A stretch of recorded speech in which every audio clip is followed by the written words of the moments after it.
Welcome to the Ironwood Gym. So why is a wider stance squat no longer relevant in today's strength world? Well, to understand that, you have to look back a little bit and take a history lesson, looking back at around the turn of the century. Late 1990s, early 2000s, Louis Simmons was advocating for a wider stance squat in which the lifter would sit his hips back, push his knees out to the side, and keep his shins vertical. Along with that came in more of a forward torso lean.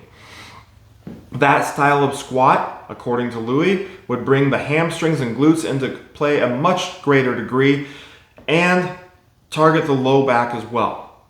It was a posterior chain oriented squat, and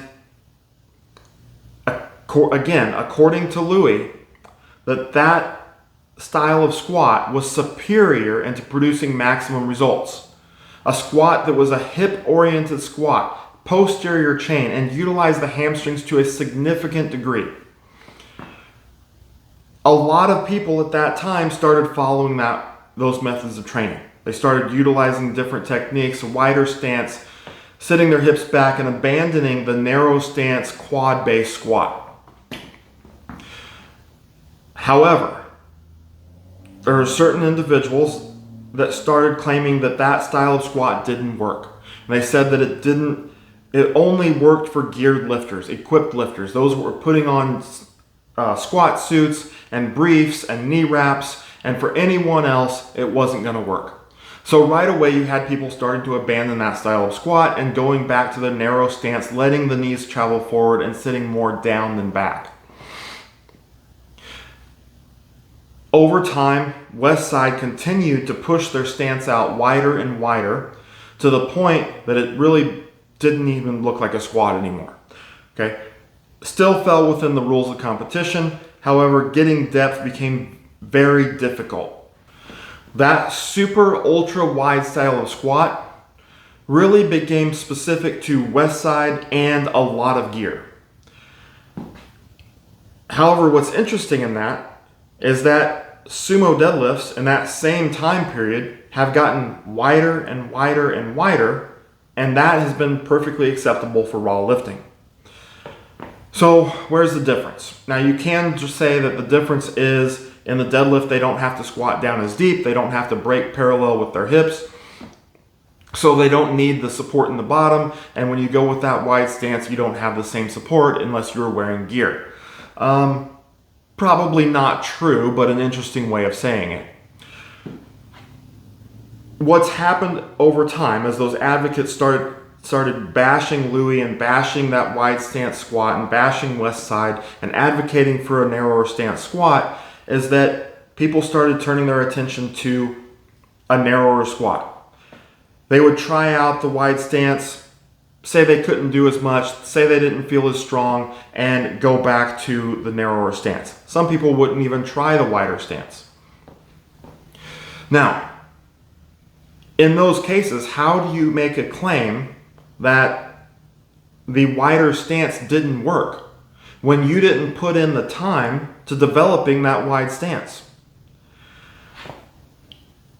Most people tend to have more quad strength than they do hamstring strength just right out of the gate. Okay, I'm not saying that they have developed their quads. I'm just saying natural tendency for most people is their quads will tend to be a little bit stronger than their hamstrings. The hamstrings have to be trained. Okay, you're not going to have that strength naturally, at least not most people. So you need to put some time into developing the hamstrings. And this is where people kind of lose the patience, or they lose their patience with the wide stance. That's really what happens, is they don't want to switch to the wide stance because, one, their ego can't handle it. They don't put the time into developing the wide stance because that means their numbers are going to go down. Okay, they're instead of squatting 400 or 500 pounds, now they're squatting 300 or 400. They lost 100 pounds, 50, 100 pounds off of their squat. They don't like that. Okay, so it's hard to accept the fact that, oh, I'm going to go do this, but I'm handling less weight. I'm going to go back to what I'm good at, utilizing my quads to squat. I'm still going to continue to develop my hamstrings because those are important, but I'm not going to take it to the extent I need for that wide stance squat. So it has become difficult for people to make that shift. Those that did try it, or that there's also that group that just look at it and say, well, that's not going to work, and refuse to try it. So they can't really make any claims because they haven't actually put the effort in to trying a wide stance squat. To actually make that conversion, if you have put years into developing your closer stance, utilizing your quads more, to make that conversion to a wide stance and keeping your shins vertical is difficult. Okay? Not just mentally, as I just described, but also physically. Okay?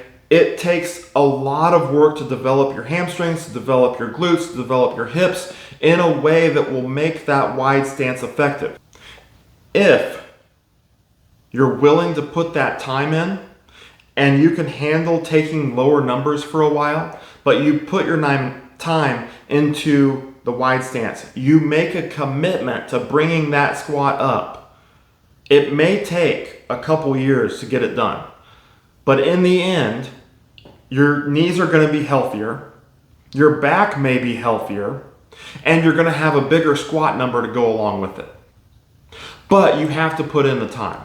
It takes a lot of work. It takes a lot of time to develop that wide stance. It's not easy. And again, I'm not referring to the super ultra wide that Westside has evolved to over the years. I'm talking about a wide stance, much wider than a quad-based squat, but a stance that allows your knee or your shins to stay vertical, putting more stress on your hamstrings and your glutes. Give it the time, put in the work, devote yourself to bringing up your hamstrings and glutes. Glute ham raises, RDLs, stiff leg deadlifts need to be done all the time, as hard as you can go at them, doing them correctly, bringing up those hamstrings. Over time, it's going to pay off, but you have to put in the work. So let me know your thoughts in the comments. I'd love to hear what you have to say about this. I'm speaking to it from 33 years of strength training and making that conversion. That took me a long time to make that conversion, but it took my squat to heights that I had never seen before. So maybe I'm a little biased, but I believe it'll work. So let me know what you have to say about that in the comments. Let me know your thoughts. Let me hear what you have to say. And until next time, always be in the pursuit of strength.